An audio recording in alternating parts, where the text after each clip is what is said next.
هيا عباد الله أحباء الله صلوا على النبي يا ولي الله يا خليل الله.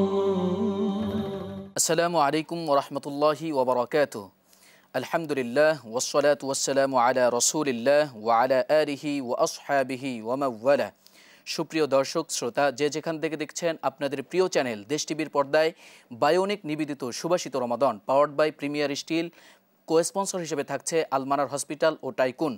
দর্শক, আজকে আমরা একটি গুরুত্বপূর্ণ বিষয় নিয়ে আলোচনা শুনব, সেটি হলো কোরআনের গুরুত্ব ও তাৎপর্য। দর্শক, আলোচনার শুরুতেই আমরা পবিত্র কালামুল্লাহ শরীফ থেকে তেলাওয়াত শুনব। আউযু বিল্লাহি মিনাশ শাইতানির রাজীম। বিসমিল্লাহির রহমানির রহিম।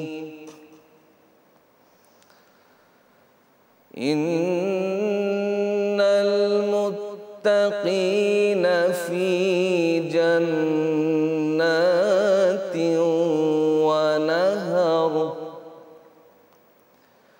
ফি মাকআদি সিদকিন ইনদা মালিকিন মুকতাদির।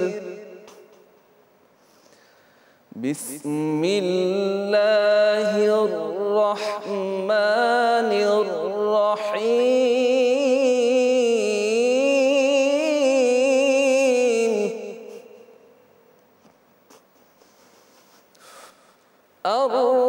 আর-রহমানু আল্লামাল কুরআন খালাকাল ইনসানা আল্লামাহুল বায়ান। আশ-শামসু ওয়াল কমারু বিহুসবান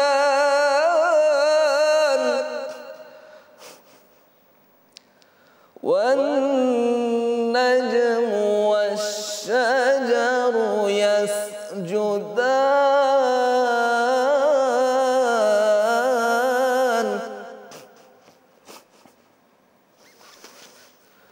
ওয়াস-সামাa'u রাফa'aha ওয়া ওয়াদা'আল মিজান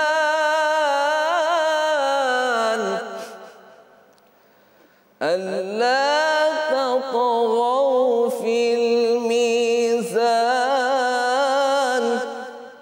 ওয়া আকিমুল ওয়াজনা বিল কিসতি ওয়া লা তুখসিরুল মিজান। সাদাকাল্লাহুল আযীম। এতক্ষণ শুনছিলেন আপনারা পবিত্র কালামুল্লাহ শরীফের তেলাওয়াত।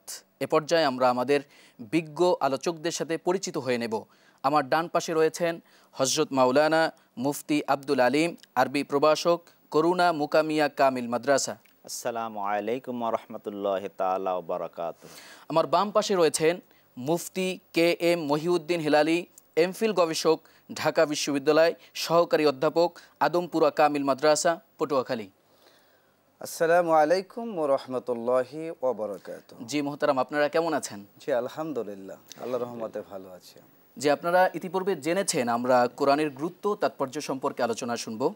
তো মুফতি আব্দুল আলিম, আপনার কাছে আমি জানতে চাইব যে কোরআন তো এটা গুরুত্বপূর্ণ একটি কিতাব, যা আল্লাহ রাব্বুল আলামিন এই মাসেই আমাদের উপরে নাজিল করেছিলেন। শুধু তাই না, আমরা কোরআন আমরা বাসা বাড়িতে রেখে দেই, বিভিন্ন তাকির উপরে রেখে দিই, অফিস আদালতে আমরা ঘরের এক কোণে রেখে দিই, কিন্তু কোরআন এসেছে হুদাল্লিন নাস, মানুষদেরকে হেদায়েতের জন্য। তো আপনি আমাদেরকে বলবেন যে কোরআনের কি কি গুরুত্ব রয়েছে এবং কেন আমাদেরকে এই কোরআনের উপরে গুরুত্ব দেওয়া উচিত? নাহমাদুহু ওয়া নুসাল্লি আলা রাসূলিল কারীম, আম্মা বাদ। ফাকাদ ক্বালা আল্লাহু তাআলা ফিল কুরআনিল মাজিদ, যালিকাল কিতাবু লা রাইবা ফিহি। আল্লাহ রাব্বুল আলামিন পবিত্র কোরআনুল হাকিমে তার কিতাবের গুরুত্ব কতখানি এইটা বোঝাবার জন্য আল্লাহ তাআলা প্রথমেই বলেছেন যে there is no doubt in the holy Quran, অর্থাৎ আল্লাহ তাআলা চ্যালেঞ্জ করেছেন যে এই কিতাব এমন এক কিতাব যে এই কিতাবের ভিতরে কোনো সন্দেহ নাই, সংশয় নাই। আল্লাহ রাব্বুল আলামিন এই কিতাব পাঠকারীর কি ফজিলত অথবা এই কিতাব যে সংরক্ষণ, এবং আল্লাহ তাআলা বলতেছেন যে এই কিতাব কিয়ামতের পূর্ব পর্যন্ত এই কিতাবের উপর কেউ হাত দিতে, পরিবর্তন পরিমার্জন কেউ কিছু করতে পারবে না। আল্লাহ তাআলা বলেন ইন্না নাহনু নাযালনা যিকরা ওয়া ইন্না লাহু লাহাফিজিন। আল্লাহ তাআলা বলতেছেন যে এই কোরআন এমন এক কিতাব যে এর সংরক্ষক আমি নিজেই। সুতরাং যে বোঝা যাচ্ছে যে তাহলে এই কিতাবের গুরুত্ব কত বেশি। আর এই কিতাব এমন যে রাসূল আকরাম সাল্লাল্লাহু আলাইহি সাল্লামের উপর যখন এই কোরআন নাজিল হয়েছে, তো একসাথে তো সব নাজিল হয় না, ধীরে ধীরে নাজিল হয়েছে। কেউ কেউ বলেন যে রাসূল আকরাম সাল্লাল্লাহু আলাইহি সাল্লামের উপর কোরআন যে মাসে নাজিল হয়েছে পরবর্তী রমজানের আগ পর্যন্ত যা নাজিল হয়েছে জিবরাইল আলাইহিস সালাম থেকে রাসূল আকরাম সাল্লাল্লাহু আলাইহি ওয়াসাল্লাম তা শুনতেন, আবার নবীজি বলতেন জিবরাইলও শুনতে। উভয়ের মধ্যে তাদের মধ্যে একটা শোনা বোঝা এইটা কোরআন নিয়ে চলতো রমজানের আগ পর্যন্ত, আদান প্রদান ছিল। আর রাসূল আকরাম সাল্লাল্লাহু আলাইহি ওয়াসাল্লাম সহিহ তিরমিজির ভিতরে বলছে আল মাহিরু বিল কোরআন মা সাফারাতুল কিরাম। এই কোরআন এমন এক কিতাব যে এই কোরআন যে পাঠ করবে সে সম্মানিত ফেরেশতাদের সাথে কিয়ামতের দিন সে তাদের সাথে উঠবে। এই কোরআন এমন এক কোরআন, আল্লাহ তাআলা বলতেছেন যে এইটা যে শুধু মানুষ যদি পাঠ করে, মান করা, রাসূল আকরাম সাল্লাল্লাহু আলাইহি ওয়াসাল্লাম তার হাদিসের ভিতরে বলতেছে মান করা হারফান মিন কিতাবিল্লাহ ফালাহু বিহি হাসানা, যে এই কোরআন থেকে যে কেউ একটি হরফ পাঠ করে তার জন্য 10টি নেকি, আর এই 10 নেকি আল্লাহ তাআলা তাকে 700 নেকি পর্যন্ত বৃদ্ধি করে দেন। কিন্তু নবী করিম সাল্লাল্লাহু আলাইহি ওয়াসাল্লাম বলতেছেন যে আমি এটা বলতেছি না যে আলিফ লাম মিম যে এইটা পড়লে 10 নেকি। নবীজি বলতেছেন যে আলিফ একটি পড়লে 10 নেকি, আবার লাম পড়লে 10 নেকি, আবার মিম পড়লে 10 নেকি, মানে 30 নেকি। সুবহানাল্লাহ। তো এই কোরআনের মহত্ব তাৎপর্য বোঝা যাচ্ছে যে তাহলে কত বেশি। এই কোরআন দ্বারা যদি আমাদের সমাজ, আমাদের রাষ্ট্র পরিচালনা করি তাহলে সেই সমাজ এবং রাষ্ট্র আলোকিত সমাজ হবে। নবী করিম সাল্লাল্লাহু আলাইহি সাল্লামের পর যখন এই কিতাব নাজিল হয়েছিল তখন জাহেলিয়াতের অন্ধকার যুগে যখন বাবা নিজের সন্তান, কন্যা সন্তান হলে সে নিজে জীবন্ত দাপন করত, সেই সময়ের কালে এই কোরআন দ্বারা সেই সমাজকে সোনালী সমাজ করেছেন।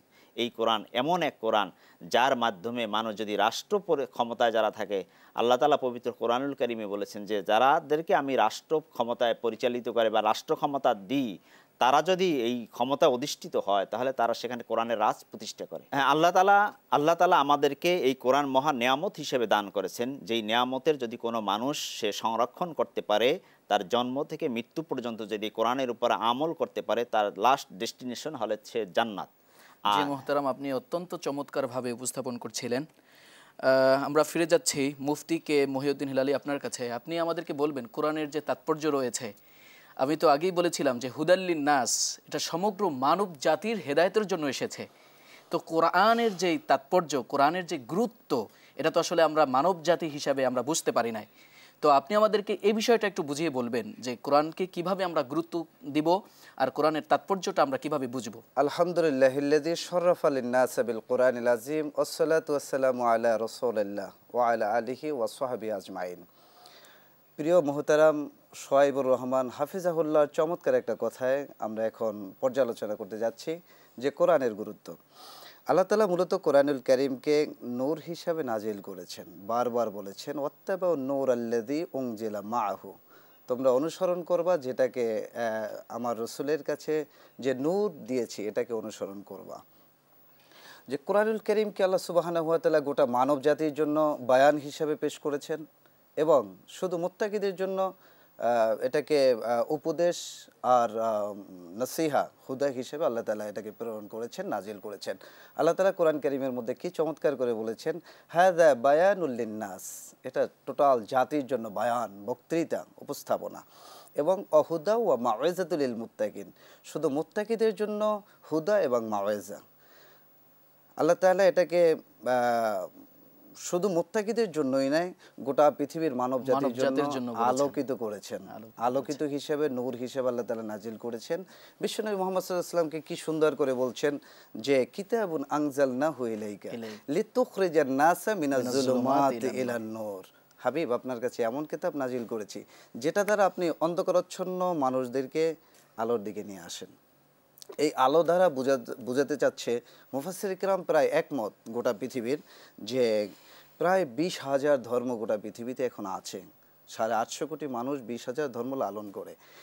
এই 20,000 ধর্মের মধ্যে 19,999 ধর্ম অন্ধকারাচ্ছন্নের মধ্যে নিমজ্জিত, এটাই কোরআন বোঝাতে চেয়েছে যে 19,999 যেই ধর্মগুলো আছে সেখান থেকে বের করে ইসলামের দিকে নিয়ে আসবে, যে উখরিজাত মিনাজ জুলুমাত ইলান নূর, আলোর দিকে নিয়ে আসবে।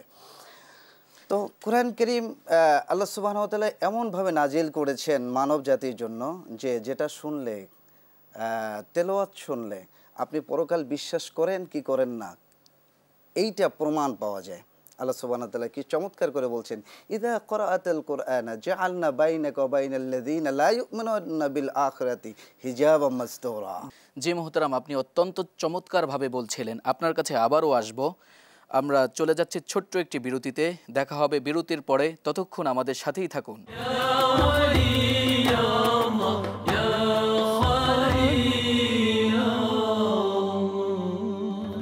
দর্শক দেখছিলেন বায়োনিক নিবেদিত সুভাষিত রমাদান, পাওয়ার্ড বাই প্রিমিয়ার স্টিল। কোস্পন্সর হিসেবে থাকছে আলমানার হসপিটাল ও টাইকুন।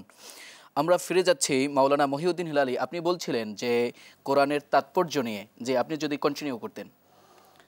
ধন্যবাদ। আমার কথাটা ছিল যে কোরআন তেলাওয়াত শুনে আমল করার বিষয়টা নিয়ে, যে পরকাল যারা বিশ্বাস করে আর করে তাদের ব্যাপারে পার্থক্য করছে কোরআন।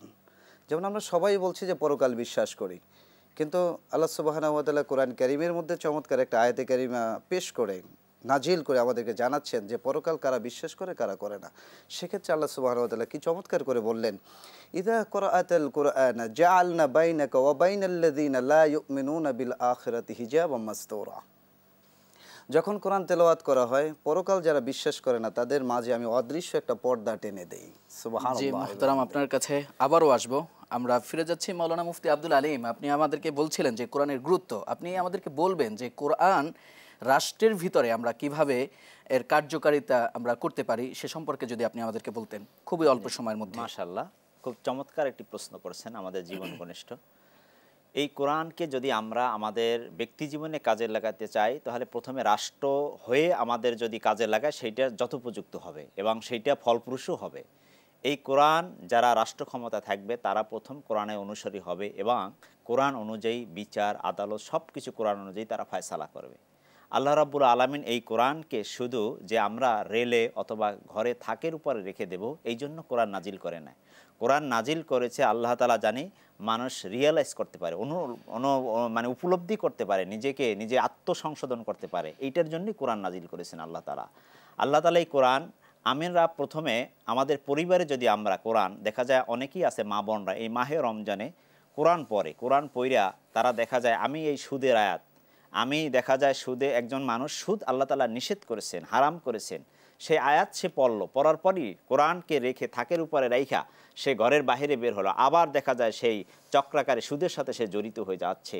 অর্থাৎ কোরআনকে কিন্তু সে রিয়েলাইজ করতে পারে নাই, শুধু আবৃত্তিকারে পড়িয়ে গেছে। তাতেও সওয়াব হবে, আমি বলছি না যে সওয়াব হবে না, তাতেও রসুলের হাদিস অনুযায়ী সে সওয়াব পাবে। কিন্তু আসলে কোরআনের নাজিলের উদ্দেশ্য ছিল এটা না। কোরআনের নাজিলের উদ্দেশ্য ছিল যে আমি জানি এই যে আয়াত যতটুকু পড়েছি ততটুকু জানি অর্থসহ পড়ে তার নাজিলের কেন এই আয়াতটা নাজিল হয়েছে এটাকে কারণ খুঁজে বের করে তারপর যদি পড়তাম তাহলে আমার দ্বারা এই কোরআন তেলাওয়াত করার পর আমার দ্বারা আর কোনো পাপ কাজ সংগঠিত হবে না। কোরআন তো আমাদেরকে পথ দেখাবে।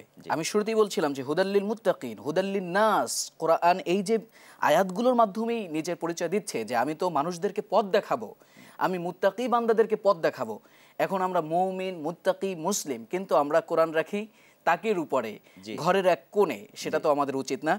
আপনি অত্যন্ত চমৎকারভাবে বলছিলেন। আমরা ফিরে যাচ্ছি মহিউদ্দিন হিলালি, আপনি আমাদেরকে খুবই অল্প সময়ের মধ্যে বলবেন যে কোরআনের এই যে আমল আমরা এই রমজান মাসে কিভাবে করতে পারি, যেহেতু কোরআন এই রমজান মাসেই নাজিল হয়েছে, শাহরুর রমাদানাল্লাযী উনজিলা ফীহিল কোরআন, এই রমজান মাসে যেহেতু নাজিল হয়েছে এর আমল এই রমজান মাসে আমরা কিভাবে করতে পারি খুবই স্বল্প সময়ের মধ্যে বলবেন আপনি।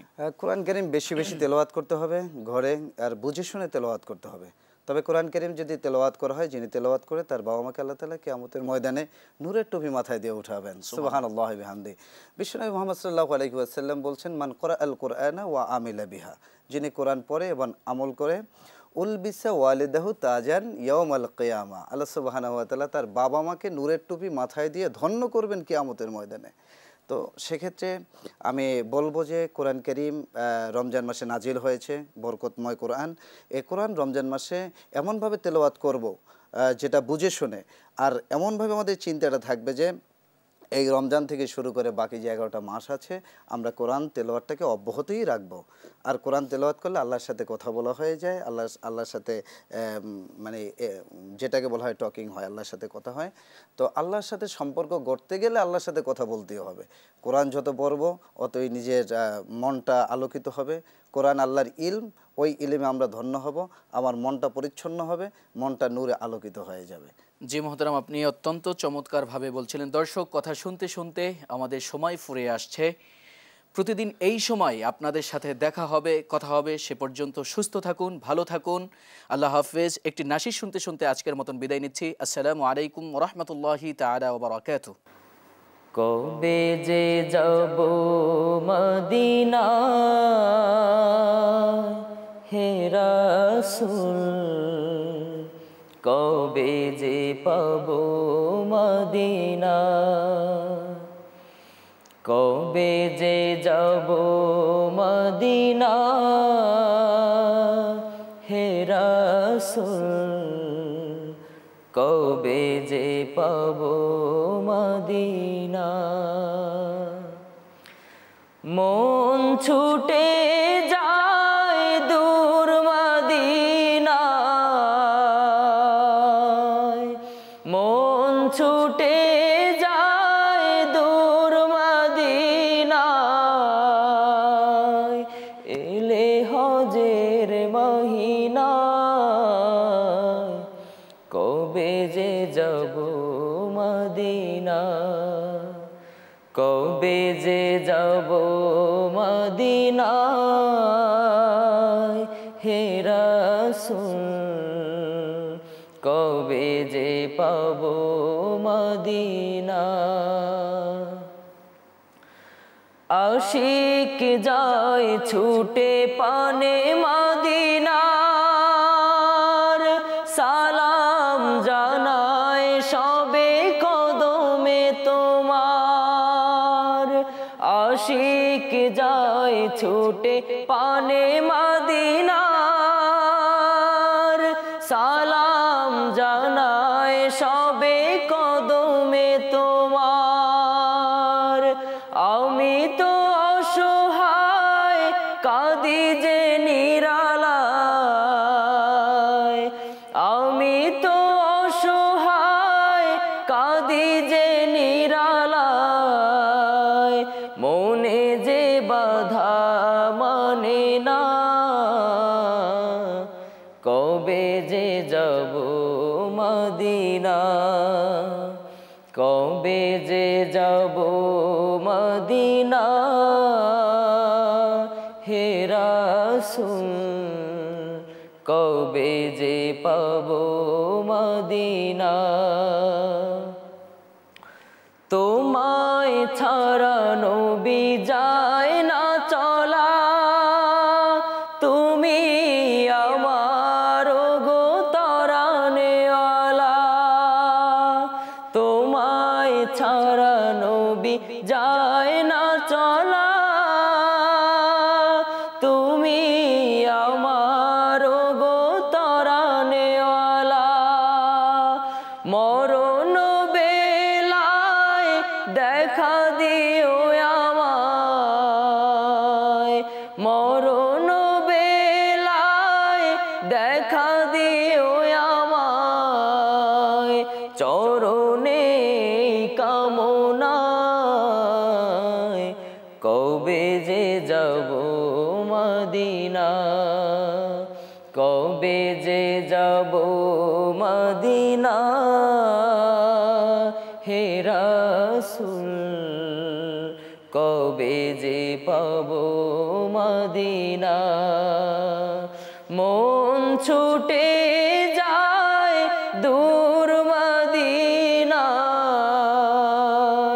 মন ছুটে যায় দূর মদিনায়, এলে হজের মহিনায়, কবে যে যাব মদিনা, কবে যে যাব মদিনা হে রাসূল।